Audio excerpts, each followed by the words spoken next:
All right, hey everyone, Jeff here at stopthepirates.blogspot.com. Saturday, 4/18/2020.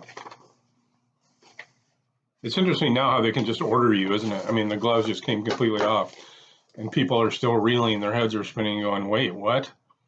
That's not constitutional. That's unconstitutional.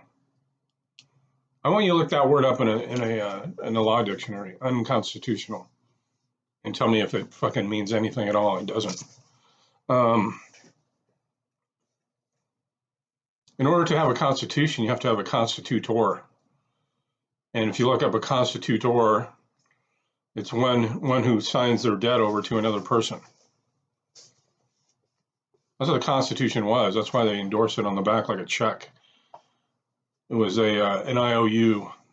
It's just, I mean, I could just go down so many freaking rabbit holes. But anyway, USA, and America. When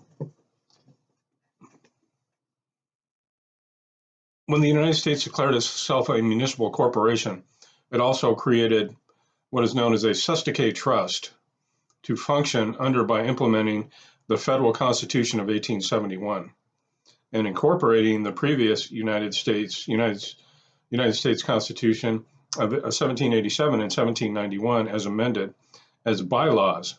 Naturally, as the grantor of the trust, this empowered the United States government to change the terms of the trust at will. As evidenced under the Federal Constitution of 1871, the 14th Amendment, the people of the United States, without their consent, were declared citizens, capital CITIZENS, and granted civil rights.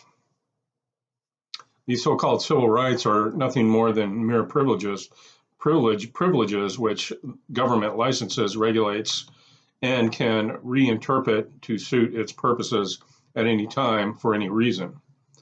Hello, what's happening now? They just order you, you know, it's like, when did I join the military? Yes, sir, it's an order.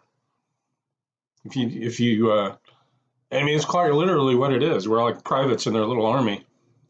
And if you disobey an order, then you have to go to the military court, the court martial. This is exactly what it is.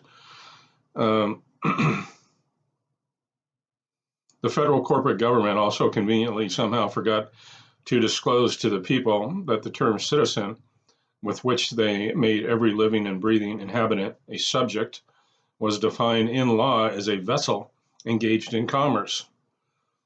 In 1912, when the bonds that were keeping the U.S. government afloat and were owned by the bankers came due, the bankers refused to refinance the debt, and the colorable martial law rule Congress was compelled to pass the Federal Reserve Act of 1913.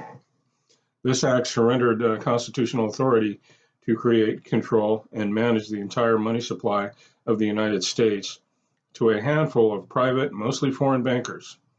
This placed exclusive creation and control of the money within the private, commercial, foreign, and military jurisdiction of 1861 into corporate limited liability. America converted from United States notes to Federal Reserve notes, beginning with the passage of the Federal Reserve Act in 1913. Federal Reserve banks were incorporated in 1914 and in 1916 began to circulate their private corporate Federal Reserve notes as money alongside the nation's de jure currency, the United States notes, whereas the United States notes were actually warehouse receipts for deposits of gold and silver in a warehouse bank, thus representing wealth, substance, portable land, the money of sovereigns. The new fiat money, Federal Reserve notes, amounted to bills for that which was yet to be paid, i.e. for that which is owed.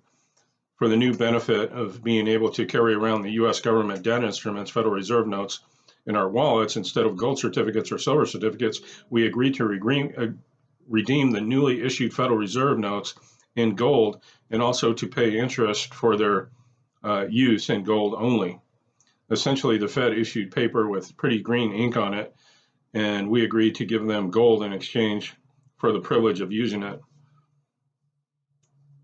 And what they kind of leaves out here is too, is they, in order to do that legally, they had to make all the U.S. citizens the enemy of the United States corporation.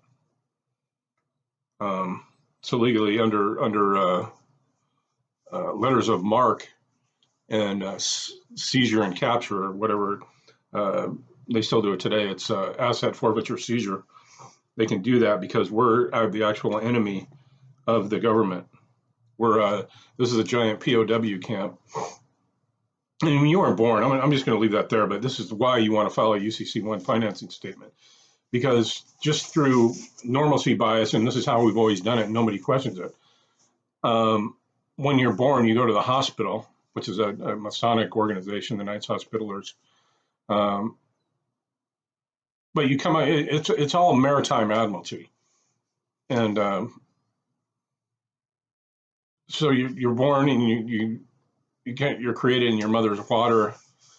Your mother's water breaks. You come down to the birth canal, and you're delivered. Like it's a delivery. So you're a maritime admiralty product being delivered at the dock door, and they immediately issue you a. They set up this trust for you, and they put $1 million in it, or $1 to $3 million in it of credit, which you're supposed to, that's your estate. And then you sign over through the SS5 form, which now they give that to you as your just came out of the womb. They give you your Social Security card. You set the IRS up as your power of attorney over this estate, your trust. And I'm just being very general here, but you get the gist of it. And your mother signs as a she doesn't use her married name if she is married. She uses her maiden name, which makes you a bastard child. And Congress is basically they're overseeing everybody's trusts, and everybody's like, broken down into counties and districts and everything. So, and that's your name in all capital letters. So it's like a giant orphanage. But what they never told you, and you still don't know today, is that when you're emancipated, when you turn 18 or 17, wherever what is in your state, you're supposed to notify them, hey, I'm no longer an invalid. I'm a grown-ass man or woman, and I want to control my estate. It's still theirs. I mean, they still set it up. But now you're not letting them control it anymore. You're going to control it. And you do this by filing a few documents with the Secretary of State. Namely, the biggest one is the UCC1 financing statement. You have to do it every 3 years. Notice the government wants you to register to vote every 4 years. And that's basically it. I do my UCC1s every 3 years, but technically every 4 years. Because if you don't register with them in any way during a 4-year period, you're no longer on their books anyway. But you still can't really operate in commerce with your legal fiction, your straw man, which you need to have to operate in commerce. It's a deep subject, and it's hard to do it on a 10-minute video. And I know people have short attention spans, but you cannot go to prison for doing this. It's not illegal to do this. It's perfectly legal. Millions of people have done it, and nobody has ever gone to jail or prison or been visited by the FBI or done anything like that. They just scare you to make you think that you are. Why do you think they can't put Hillary Clinton in jail and all these people? Because they're not U.S. citizens. They're not slaves like us. They've already done their paperwork. Hello.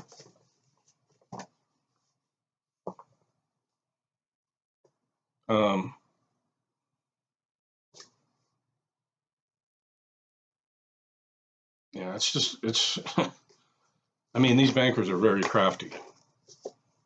And you can't just sit around and go, oh, this is the way it is, the way they taught me in the public school system to be a debtor. So just debtor training, Pavlovian debtor training. And, to make you, say the Pledge of Allegiance every day, which is bullshit. Why would you have to do that? You pledge allegiance to a flag of the United States of America, which is a foreign corporation. It's like, when you understand it, it's like you wouldn't pledge allegiance to the McDonald's flag, would you? There are no nation states nowadays. There are no countries. There are no peoples. It's just the United States is a giant tax farm, and we're all chattel debt slaves, with a dollar sign on our back, and you're worth more dead than alive. And if you think these people care about you and they're worried that you might get sick and all this shit, that's the joke of it. It's not. They couldn't care less how many millions they lose. I just got to open the borders. People flood in from everywhere. They're already doing that. They're bringing in people from Afghanistan, Iraq. Why all this is going on? Resettling the country. But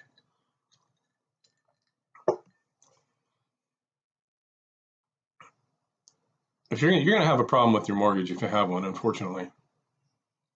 Because even if they do give you a forbearance, I mean, a forbearance just, puts your payments off till 3 months maybe. But at the end of the 3 months, they want those 3 payments. And there's no way people can do that. Nobody's getting their checks. Nobody's even able to sign up for unemployment because the websites are crashing. Which is amazing to me because everybody's at home right now, and you can certainly log on to Amazon.com and stream movies and videos and order all kinds of stuff and do whatever you need to do. See, Amazon and Google and Costco and Walmart, these are the nation states of the world today. Bill Gates, I mean, look at this, how this guy rolls. He's funding the world health. I'm not going to get into it. I'll just get pissed off. This is not hard. You can do it all online, basically. Go to stopthepirates.blogspot.com. And because if it comes down to it, if they start rounding people up to go into the work brigades and the work camps, you don't want to be registered with them. You don't want to be in their system, owing them money. See, it's called first in line, first in time. You put a lien on your birth certificate for how much you want, $500 billion. And if anybody comes to lien you or try and extract credit out of your straw man trust account, they have to pay you your $500 billion first, or you're first in line. It's like the trail of the title on a house, right? If you're refinancing your house or you're buying a house and all of a sudden some weird thing comes up in the title where somebody has a mechanic's lien or something on your house, or some contractor you never paid, put a $500 lien on your house, which is, you'll find out how to do that too if you want to do something like that and take advantage of all these empty homes that are going to be around.